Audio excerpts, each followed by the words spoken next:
Sino po yung mga kilalang tao aside from Commissioner Faeldon na nasama doon sa habla? Hindi ko na po maalala lahat pero si Commissioner Faeldon yung pinaka tumatak sa akin noon. Tsaka sila Nila Estrella, tsaka si Joel Pinawin. This Mr. Taguba, you likewise mentioned in your affidavit. Pulong Duterte, Yes, Your Honor. you did. And Man Scarpio. Yes, Your Honor. Can you please enlighten us? Why did you mention these two names in your affidavit?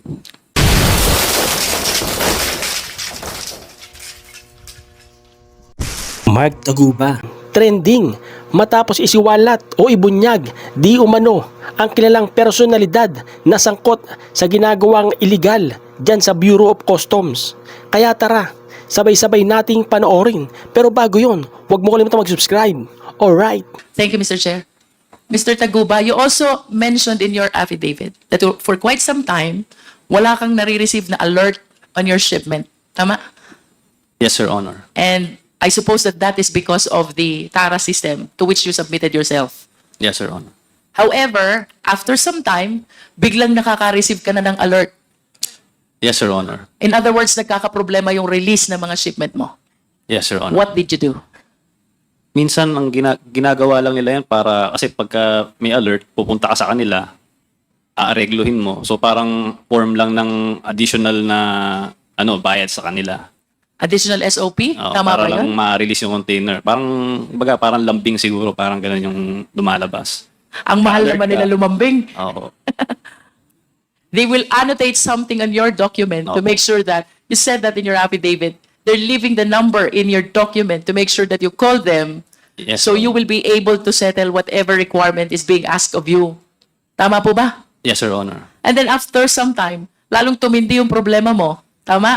Yes, Your Honor. About facilitating the release of shipment. May kinausap kang tao. Sino itong mga taong ito? Ang una ko pong nakausap po dito si Jojo Bacud. Jojo Bacud. Opo, nagpakilala po siya na sa SSPDC. Tapos pinakilala niya ako dun sa Davao Group. Sila Tita Nani nga. Yan, sila Jack, sila Noel. Silang apat yung mga minute ko. Sinabi How many niya- times did you visit Davao City during that time that you're trying to seek help about the release of your shipment? Isang beses lang po. Isang beses lang. And the purpose of you traveling to Davao City is what? Kasi pinapunta nila ako dun eh. For what Wala purpose? na naman akong, sabi nila, kailangan ko raw magbigay ng tuition fee. Ganyan. Tuition fee. Yes. So, yun yung kanilang ginamit na word. Tuition fee. And what is the purpose of this tuition fee? Ayun, para ma-accept daw ako sa grupo nila. Tapos, every week, magbibigay ako sa kanila ng pera. With your admission in this group that you are referring to, what representation did they give you in relation to the challenges that you are experiencing with regards to the release of your shipment? Unang-una, nagbigay ako sa kanila. Nagpunta akong Davao, so binigay ko yung pera kay Small. So, How much is that money? 5 million. 5 million. What is the So- purpose of you giving that 5 million to Small? Yun yung sinabi nila sa akin, ibigay yung 5 million. Susunduin Anong ka din ni kapalit? Jack. Anong kapalit ng 5 million na yon? Why are you giving Small 5 million? Yun nga, para mapapasok na daw sa Davao Group, kasi kung hindi ka kasama sa kanila, i-alert nila yung mga containers mo. So, hindi ka makakapag-transaction sa Bureau of Customs.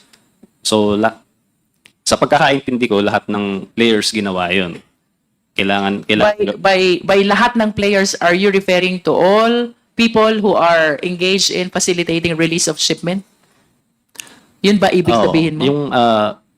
yung po mga pinakita ni Senator Lacson noon, sila Kimberly, yan, sila Teves, yan, sila Manny Santos, yung mga players yan eh. So, yun yung ibig ko sabihin, kailangan nilang magbigay doon sa Davao Group. Yun yung pagkakaintindi ko. Kasi kung parang sila na yung bagong customs eh. Kailangan mo sa kanilang dumaan lahat eh. Ginawa kasi nila, binago uli nila yung sistema, nagkaroon ng command center. So, parang sila na lang yung pwedeng mag-alert. Nasaan po itong command center na binabanggit nyo? Sa customs po yun. Sa loob? Oo, ginawa nilang, yun eh, nung time lang ni Faeldon yun eh, ni Commissioner Faeldon. Is Commissioner Faeldon still here? So you were saying they established this command center right inside the Bureau of Customs, which has the control over alerting whichever shipment they want? Yes. Sila lang, pagkakaalala ko, sila lang yung nakakapag-alert na nun. By sila, who are you referring to? Yung command center, yung ComSend. And who are these people behind this command center, Mr. Taguba? Nakalimutan ko na yung... Na-invite din siya sa Senate Blue Ribbon Committee nun eh. Nakalimutan ko na yung pangalan niya eh. If this is an ordinary person, I suppose that she will not be able to do that without somebody who's a big person behind him. Tama pa po ba? Papasok ka ng Bureau of Customs, magtatayo ka ng command center, and then you will have the control to alert the shipments coming into the port. Tama po ba? Somebody must be behind him. Yes, Your Honor. Pero pagkakaalam ko, sila Commissioner Fayaldon yung gumawa nun eh. Parang hindi naman siya, parang legal na, sa legal, meron bang ano yun eh. You cannot Sa tell batas, whether it is oo. legal or illegal. Yes. Kasi yung ibang yung mga IG, EG, medyo humina na yung authority nila dahil nga yung command center na lang yung nagko-control ng mga alerts. I see. And after this payment of 5 million to Small, ano pong nangyari na doon sa mga transaction nyo? Sa shipment nyo sa BOC? So, noong una naayos siya, maganda. Nagkaroon uli ng problema, tapos ni-refer na naman nila ako, itong sila Tita Nani, pinakilala naman nila ako doon kay Big Brother. Yun nga, si Allen Capuyan, nakamit ko siya. So, yun, pinakilala nila ako sa kanya. Siya na raw ang bagong under ko na naman. So, hindi na rin ako sigurado sa ginagawa nila, pero nung kay Big Brother naman, naayos din yung shipment. Hanggang sa dumating naman yung problema na ito, yung kinakaharap ko ngayong kaso, na nangyaring raid sa Valenzuela. Ayun, doon na po natapos yung... Are you referring to the 6.4, no, the 604 kilogram of shabu? Yes, Your Honor. And that is the reason why are you convicted already? Convicted? Yes, Your Honor. I see. May we know ilang taon po ba naging sentensya nyo? Sinintensyahan po ako ng life. Oh Lord. Life sentence. And that is equivalent to 20 years and 1 day to 40 years. Tama, Honorable Flores? How old are you, Mr. Taguba? 33 na po. 33. How long have you been in prison? 6 years. 6 years. Ibig sabihin, nag-umpisa ka makulong 27 years old. Yes, Your Honor. Tama.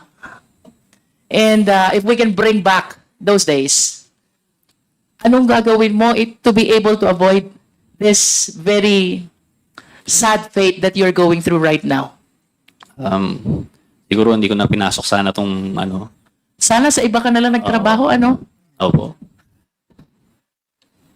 Is Pero, that your honest belief? Sana sa iba ka na lang nagtrabaho. yes. At You are so young.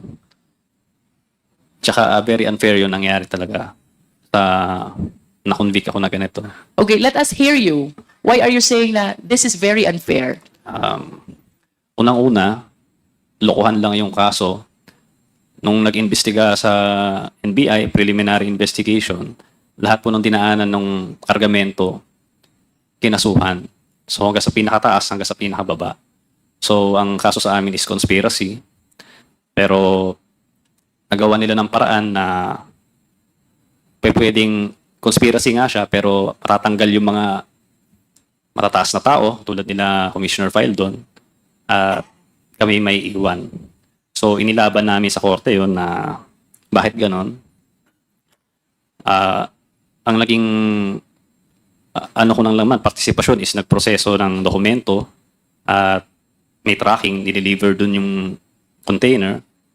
So, sabi ng korte, hindi kailangan na alam mo yung laman, no?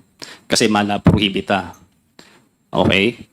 So, paano naman yung iba? Yung mga shipping lines, lahat-lahat, mga examiner. So, nagawa nila ng paraan, parang legal acrobatics, di ba? Na kabilang yung tamaan na dapat hindi, no? So, pero ngayon nilalabanan pa rin namin sila ng patas. So, Do you have a pending appeal? may apela po kami. It's with the Court of Appeals or the Supreme Court already? Motion po kami ng inhibit. Nung tinamaan po ako, nag-inhibit po kami doon sa judge. Tapos, para ibang judge yung mag-decide ng motion for reconsideration. So it's still with the Court of Origin, nasa Regional Trial Court pa rin. May Yes, sir. pending motion for reconsideration, tapos finailan nyo ng motion for inhibition yung presiding judge. Yes, Your Honor. In other words, you believe that you were not able to get a fair decision. Yes, During very, the very hearing. unfair. Oo. May we know, Mr. Taguba, who were originally indicted bago na-exclude yung sinasabi mo from the case?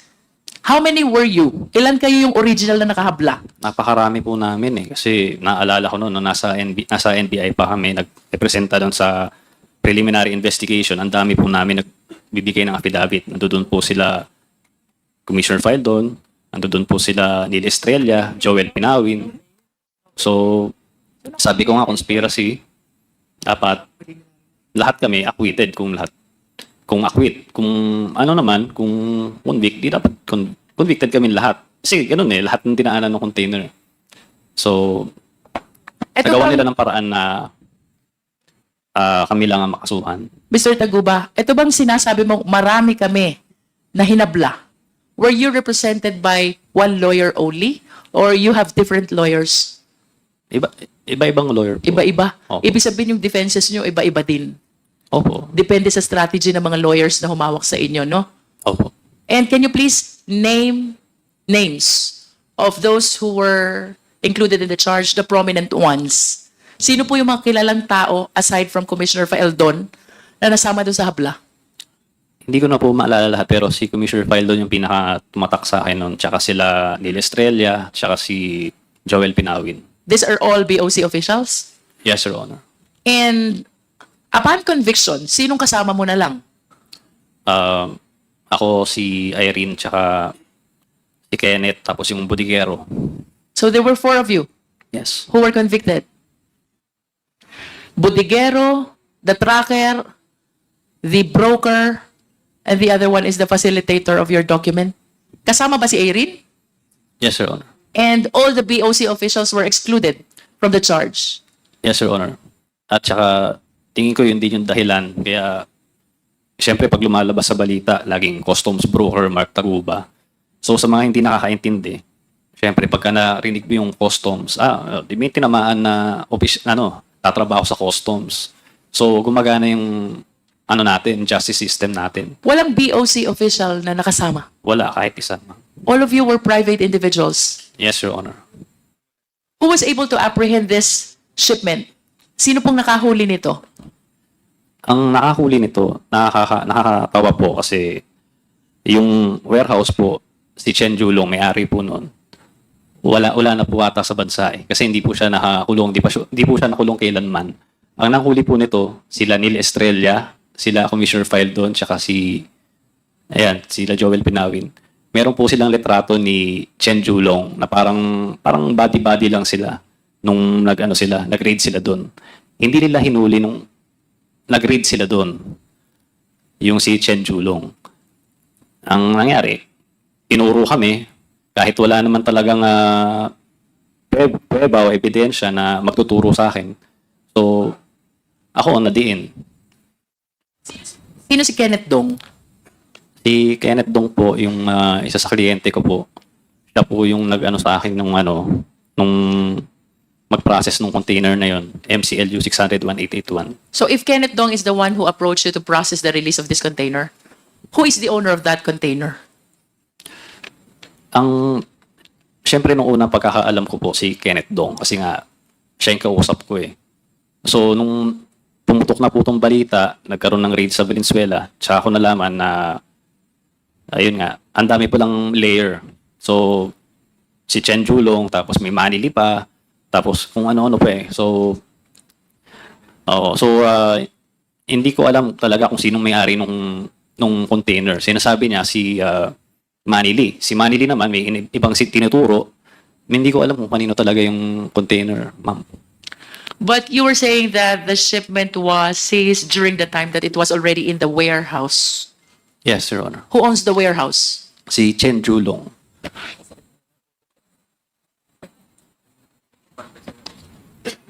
Mr. Taguba, you likewise mentioned in your affidavit. Polong Duterte, Yes, Your Honor. you did. And Manscarpio. Yes, Your Honor. Can you please enlighten us? Why did you mention these two names in your affidavit?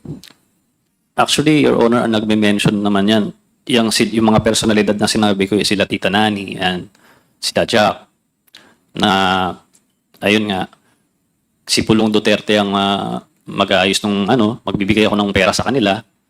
Si Manny Scarpio, napabanggit din nila, kasi pupunta rin sa BOC, nag-aayos din ng mga alerts. So, sa kanila po galing yun, wala naman akong dahilan para itong mga taong to, sila Paulo Duterte at si Manny Scarpio. Ang galing po yun kila Tita Nani sa Davao Group. Yung kay Small Abellera rin po, half-truth yung sinabi niya, sinabi na niya na nakita kami, pero hindi niya sinabi na kinuha niya yung 5 milyon at yun, sabi niya, dinala niya kay Pulong. Hindi niya sinabi yun. So, sinabi lang niya, tinanggihan ako. Wala pong katotohanan yun eh. Kinuha niya yung pera eh. So, kaya nga nagkaroon ng green lane, kaya nga uniform lahat ng taxes eh. So, siguro naman hindi mangyayari yun kung hindi totoo. Wala rin naman po akong kakayahan. Hindi naman po ako nagtatrabaho sa BOC. Hindi ko naman alam po yung mga kung anong ginagawa nila dyan sa computer para mangyari yun. So, wala po akong kakayahan kung ako lang po. So, ang akin lang, nagbigay ako dahil gusto ko lang makapagtrabaho. Your personal appreciation, Mr. Taguba, who among those several indicted ang naniniwala kang involved talaga dyan sa 604 kilogram of shabu contained in the metal cylinder? Do you believe that Commissioner Faeldon is involved? Wala po akong personal knowledge din sa mga ganyan eh. Kasi ang In other words, to this date, wala kang alam kung sino talagang may-ari. wala po. Kasi nga po, yung pag-raid nila doon, kalokohan nga po eh. Ni-raid nila, kinuha nila yung na-seize nila yung shabu, pero wala po silang kinasuhan. Yung warehouse, yung may-ari ng warehouse, hanggang ngayon, wala. Ewan kung nasa na siya, nasa China na raw o ano. But do you know for a fact that there were shabu which were seized during the time? Yes, sinabi kasi nabalita ako sa TV. So, tapos biglang tumawag sa akin si Kenneth Dong. Sabi niya, oy, may mga na-seize na shabu doon daw sa container na pinrocess natin yung nang galing. So, syempre, nagulat ako. Tapos, ayun, yun na doon nagsimula yung yung problema. Mr. Taguba, I can feel your agony, and if the owner of that shipment is listening to you, would you like to give a message to him? Oo. Kahit hindi natin alam kung sino ang may-ari niyan to this date.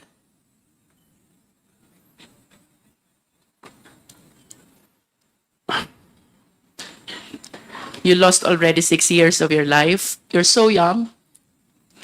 You haven't lived your life to the fullest, and yet you are in that situation.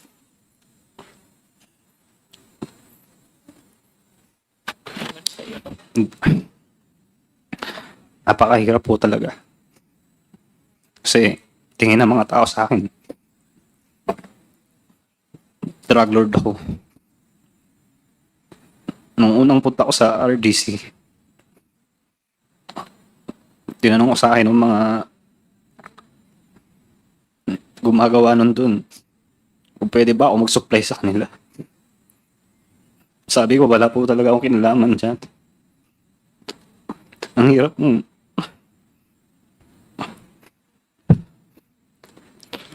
Buti sana kung ginawa ko talaga eh. Ang hirap po talaga. Kung meron man akong kasalanan, yun po yung sa Tara system. Totoo naman po lahat yun. Nagsabit po ako sa simula pa lang ng Senate hearing. Nag-cooperate na ako. Nag-request pa ako ng executive session. Binigyan pa ako ng Sergeant at Arms. Yung mga ilabas si Senator Lacson noon, hindi ko naman po kilala si Senator Lacson eh.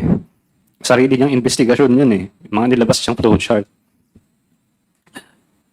Yun lang naman ang kasalanan ko. Di kasuhan nila ako tungkol doon. Pero hindi ako kailanman nagkaroon ng kahit anong kaso tungkol sa bribery. Kahit perjury nga lang, hindi nila ginawa eh. Siguro dahil takot sila. Palibasa, pinagte-text nila ako eh. Lahat ng text ko, binigay ko sa kay Senator Lacson. Pina-forensics pa niya sa Camp Crame. Meron pa akong certificate doon. Pero yung shabu, hindi ko po talaga ginawa yan. Hindi ko po gagawin yan kailanman. Mark, you mentioned in your affidavit that you applied to become a state witness. When was this? Nung na-mention ko po kasi si Pulong, dati, credible witness pa po ako eh. Para sa kanila. Bago-bago pa siya na-mention. So, nung na-mention ko siya, sa hindi inaasang pagkakataon dahil sa Congress yun, bata pa po ako, sabi nyo nga, hindi ko naman alam i-handle yung situation na yun. So, nabanggit ko siya. Lahat ng pangaharas ginawa nila sa akin. Tinanggalan pa ako ni Senator Gordo ng Sergeant at Arms. Pagkatapos kong pagtuturo lahat ng mga taga-BOC na tumatanggap ng tara sa akin. So, parang pinabayaan na niya ako para mamatay. So, nag-request ako kay Attorney Fortune na pakisabi na lang na mag-press conference na humihingi ako ng tawad kay Vice Mayor noon na Pulong Duterte. So, pagkatapos nun, so yun yung parang tingin ng tao na nagrekanta ko, hindi nila alam yung totoong nangyari na grabing pangharas sa amin. Pati nanay ko, balak nilang patayin. So, the day after yata nun, tumawag hindi ako nagkakamali, kinontak niya si Attorney Raymond Fortune, kinontak ni Senator Lacson para pumunta sa opisina niya sa BGC. Tapos nung nandun kami, tinanong niya ako bakit ginawa ko yun. Sinabi ko nga dahil nga puro nga mga death threat yung natatanggap ko. So, tapos tinanggalan pa ako Sergeant at Arms. Sabi niya sa akin, tutulungan niya mabalik yung Sergeant at Arms ko. At baka pwede rin mailagay akong state witness. So, naibalik yung Sergeant at Arms ko nun. Pero yung state witness, hinarang ni Senator Gordon. Kaya, ngayon, walang nakasuhan na customs, ako lang ang nakasuhan. Ang kinonvict nila sa akin na kaso, itong drugs na to, wala talaga akong kinalaman. Yung mga bagay na may mga ebidensya, yung ginawa namin ng presentation ni Senator Lacson noon, yun yung mga taong walang kaso. Mga na-promote pa, narinig ko kay, dito, kay Jimmy. So, ganun yung naging justice dito sa Pilipinas. Ayun nangyari sa amin. Is it not that the reason why your application for state witness was denied is because you recanted your statement against Pulong Duterte and Mans Carpio? Mr. Chair? Mr. Chairman, just an interjection, just full disclosure.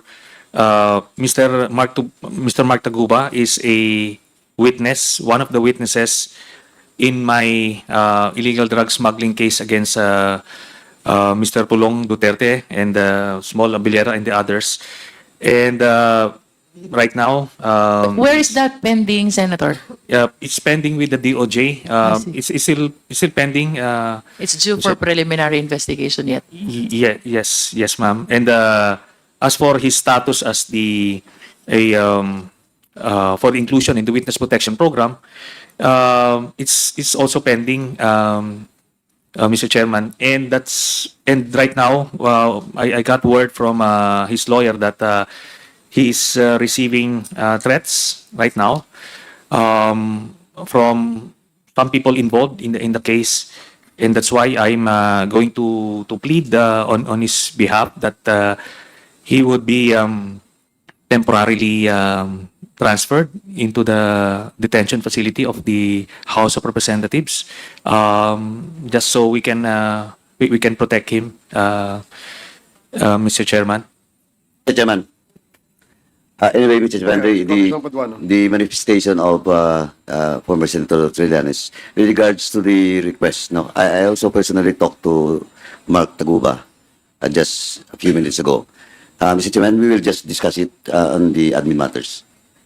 Thank you, Mr. Chairman.